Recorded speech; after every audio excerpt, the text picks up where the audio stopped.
Okay, this is BKS Duelist along with the French guy, and we are on a new campaign. The Sarna Supremacy is attacking a planet, and this is the first map, possibly of 3.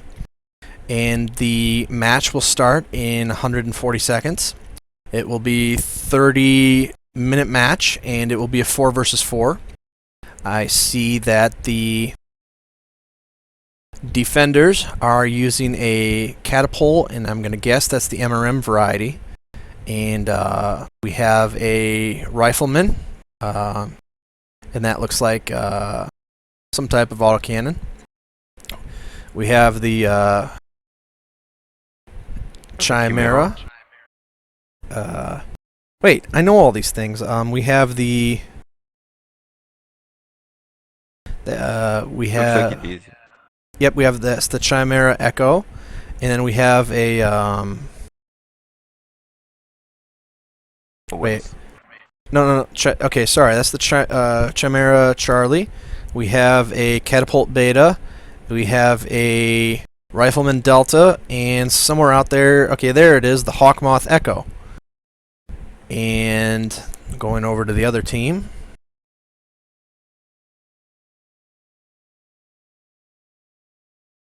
So that's interesting. Seen a rifleman in a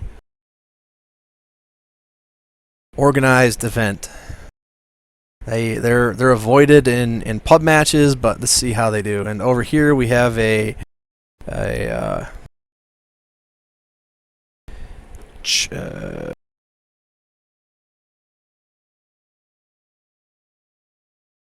Avatar, Bushwhacker. yep, Owens and Hollander. Gonna be hard for them to shoot down that VTOL. Yes.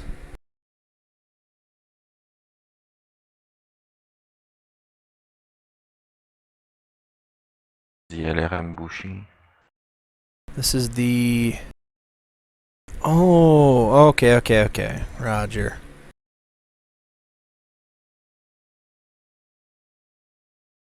Roger that. Okay. Cool. So that is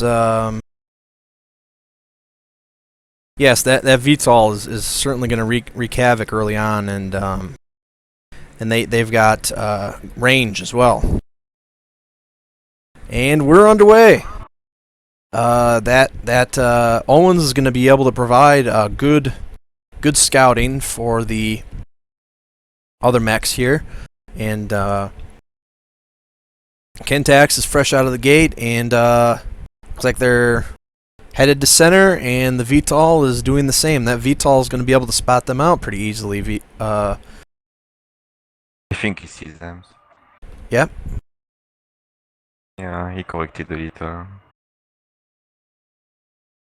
And so he'll not only be able to attack, but he'll be able to keep an eye on their position and know their strength. However, we should note that a Hawkmoth, because it is a VTOL, is not a carrying asset. So if they're able to kill the enemy's ground force, then they will win the match regardless of what happens to the VTOL.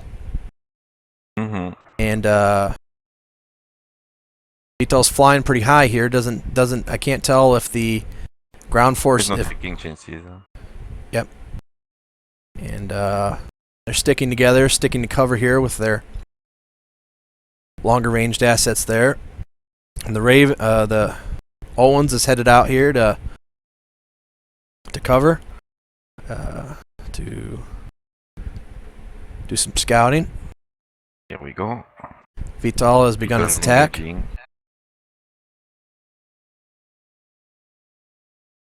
Not much they can do. Mm-hmm. First Archer Diver, he just got to soften them up, and after the main force will finish them. Oh, Thunderbolts!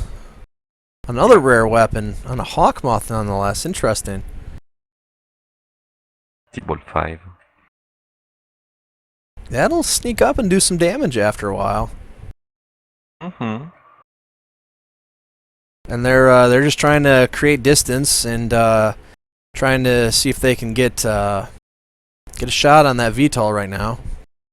And Kentax Bob is maybe in position. Yes, he is. Kentax is coming back to the main group. They have multiple options if they can make it to one of the center bases or one of the outside bases while you're not allowed to stay in your main base. You are more than allowed to go into other bases, and so I'm surprised that they're not making a break if they can for one of the bases for cover right now. Yeah. It's hard to think in the heat of the action. And the yes, that's true. You can get caught up in the heat of the moment, and For sure, Starcher is doing a good work at harassing them. he's keeping very high up, and I think he's providing as much recon information as he is trying to be attacking them at the moment. Now, I am not easily locating the other team, and I'm rather surprised that the other team is not, once they know their position, is not moved into a range and started to attack here. I got them. They're all packed together into one base. Okay. And yes, maybe waiting for the go from Starchild. well, they do need to be careful if they are still in their main base. If they nope, they're out their base, so that's good. There's an anti-camping rule that teams have to be out of their bases at 2500. That's not the main base. That's one of the annex, the soft Yep. one, I think. Good. So I'll return back to the action here.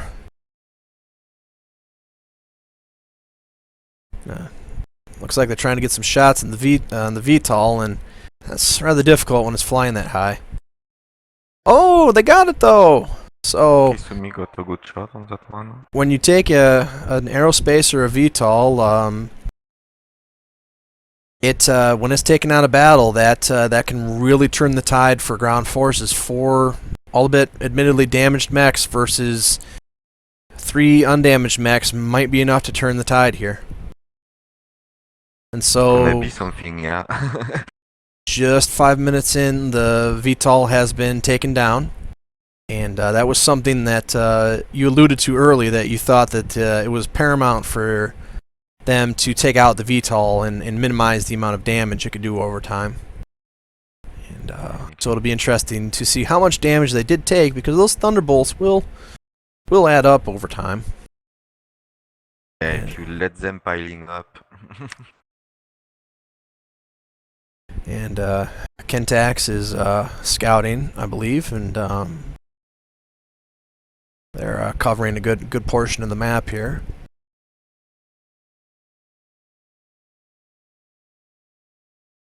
Now, do you agree with this strategy, using the keeping the Owens so far away from the main battle group? Do you think that it's... Why not, yeah? Actually, if you got C3, you can do little sweeps. The recon. I always have the speed to come back to the main group in time. True. Closing that gap is what I always worry about when I'm asked to scout, especially in organized matches. I tend to get out a little too far, and sometimes even with that speed, if you get trapped against those heavier assets, it can be game over in a hurry. Yeah, definitely. That's a bit of a gamble for sure. You got to feel it. It possibly looks like that we have the teams might have located each other. Kentax has got a pretty good range with that radar, and Bob's moving up. Avatars get a bad rap, and we have fire. Avatars get a bad rap in this game because of their low armor, but they certainly can hold their own in the right hands. Yeah. They're a good fire support mech, and if you're careful on how you use them, I would argue that they can brawl very well. That's indeed MRMs. Oh, you should have seen one of the matches earlier that I took part in. We had so many MRMs we couldn't see anything else. Interesting for sure. So they're using jump sniping here, which is probably a good strategy against those MRMs because those will be hard to hit. They're being a bit cautious playing for positioning here. Bob is getting pretty aggressive here. Yeah.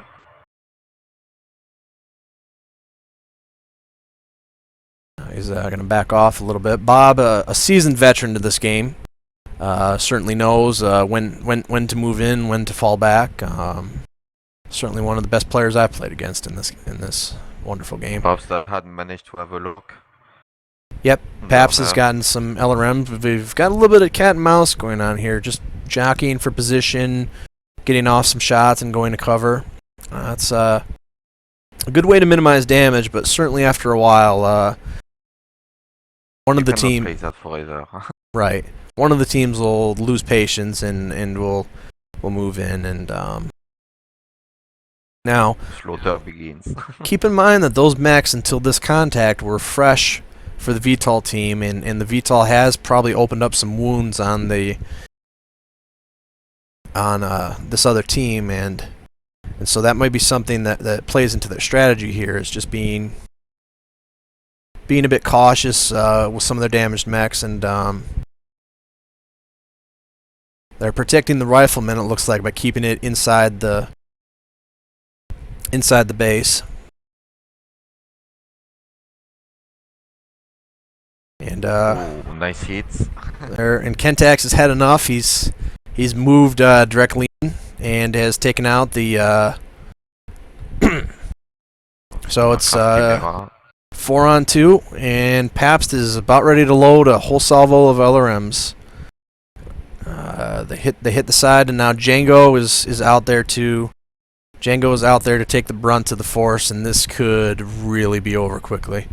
Django is down, and so Silvercraft has to come out and do what he can. But it would be a surprise, and that's that. The attackers take the first map of 3 in the best of 3, and we'll see you on the next map. For BKS, this is Duelist, and thank you for watching.